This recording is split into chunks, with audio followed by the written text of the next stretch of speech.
আসসালামু আলাইকুম। ইতিমধ্যে আমরা একটা ভিডিও ছাড়ছিলাম যে এখানে দেখাইছিলাম যে আমাদের প্রতিদিন একটা করে বাচ্চা মারা যাইতেছিল। কিন্তু আলহামদুলিল্লাহ অবশেষে আমরা এই ব্যবস্থাটা করছি যার কারণে আজকে রাতে আমাদের একটা বাচ্চাও মারা যায় নাকি।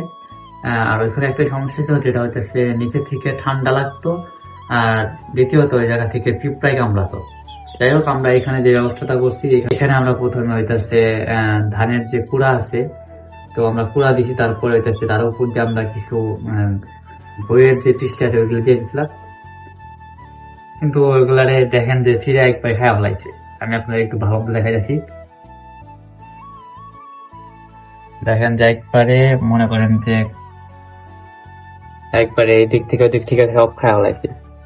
তো আমি আর কি এখানে আর একটা খাঁচা রাখছি, যে এইগুলারে আর কি যখন ছিঁড়া হয়ে তখন আমরা এই খাঁচার মধ্যে আর কি রেখে দেবো। তো যাই হোক, আমি এখন এইটা চেঞ্জ করে দিতেছি।